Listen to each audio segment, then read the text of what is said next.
on my floor we had 5 different Buryat dialects, and that just blew my mind. Yeah, because you think no one like lives in Siberia.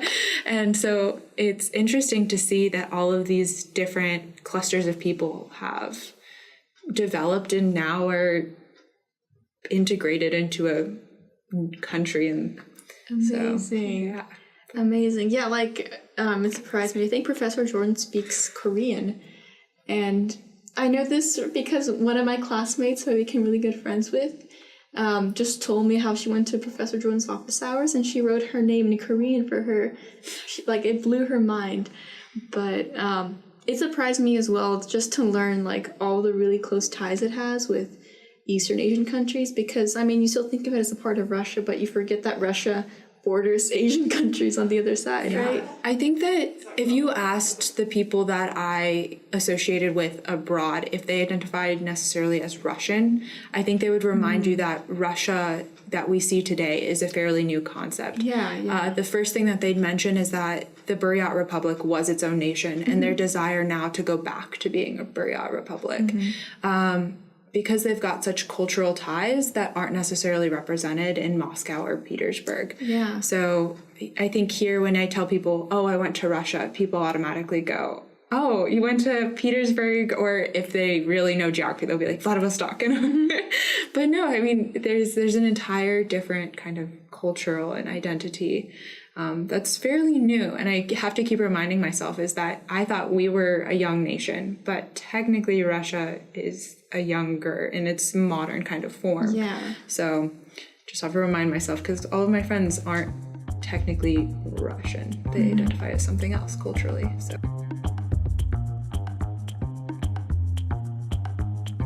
How do you think your identity as a immigrant, as a young Serbian woman in the United States has impacted your kind of research and what you study here? That's a really interesting question. I think that I feel like I'm unusually close to Serbia just because my parents kind of accidentally stayed here. They wanted to go back, but they couldn't because of the war. So they're not like patriotic, but they do.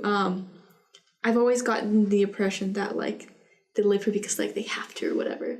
So they would always send me back to Serbia, and I really got the feel for, I guess, what you would call the Balkan mentality, like the kind of the very different mentalities people have there than they do here, the different kinds of ways that people have to work to get a job. Like it's more, of course, based on connections there.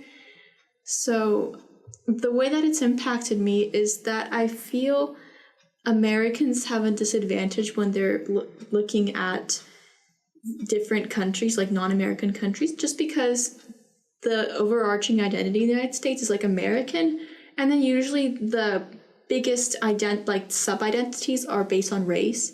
So of course you have like African Americans, white Americans, and so on.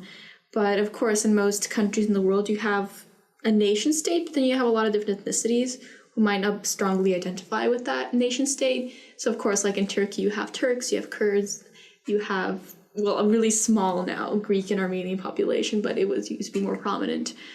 So I just feel like coming from Serbia, and which is, I mean, essentially a country that still has a lot of ethnic minorities that don't really identify necessarily with like Serbia, just because they're quite distinct ethnicities, really helps me think. Like it gives me this framework to think about other countries. And yeah, I think in that sense I have kind of an advantage.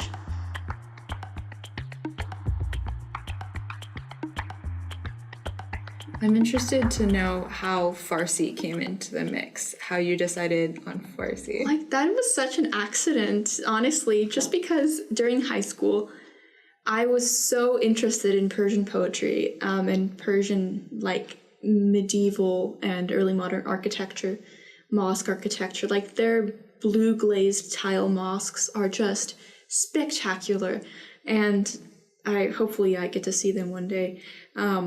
So I also heard that Persian, out of all the Middle Eastern languages, was actually one of the easiest to learn because the grammar is fairly consistent. there is a different alphabet, but for the most part it's phonetic, and it's not like the Chinese character system at all. So I thought, like, it would be so interesting to learn at least a little bit of this language. So coming into UT, I thought, well, Russian would be useful for this Eastern European Studies major. But then again, like, I already know Serbian, and I'm not that into Russia. And then I, just happened to decide, I'm curious about Persian. I'll just take a class, just see if I can at least audit it for a day. And I really liked the vibe. It was a much smaller classroom. So I decided, yeah, I'm going to stick with Persian and, hopefully try to learn this fascinating language.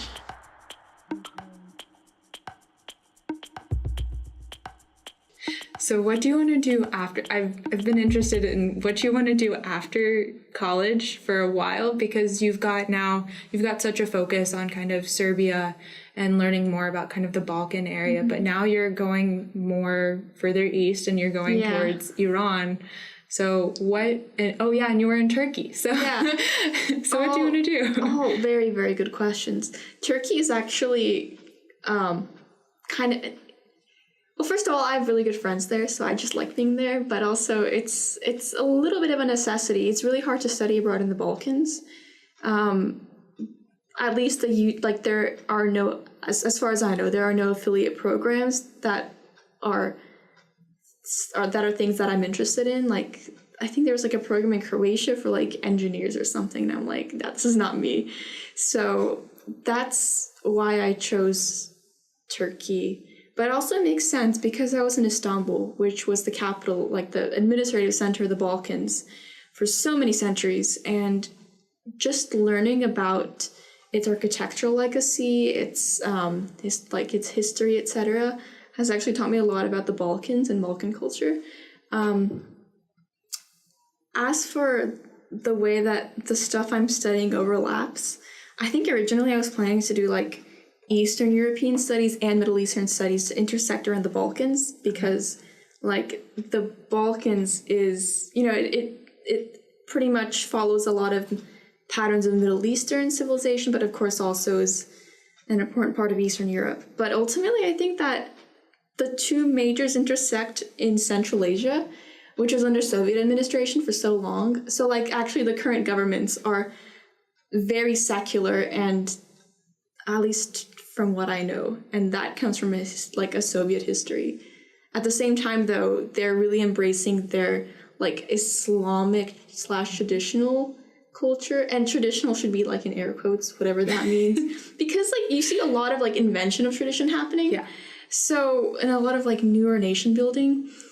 So it's really important to get both perspectives when studying Central Asia, and that might be where I ultimately decide to go. I want to go into academia, by the way. Okay. If I don't know if it's noticeable, but I'm so bookish, and I love to talk about ideas, so I think it's kind of perfect for me. Yeah.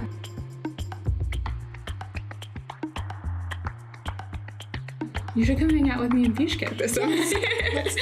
Honestly, I was gonna ask you because, inshallah, if I get into Dushanbe, then afterwards, I think I might just do a trip around Central Asia. Yeah, come see me. I'll be with a host family, but yeah, Amazing. We can go see the town, hang out. Yeah, amazing. We'll go ride some horses. Oh my God, yes, please, please.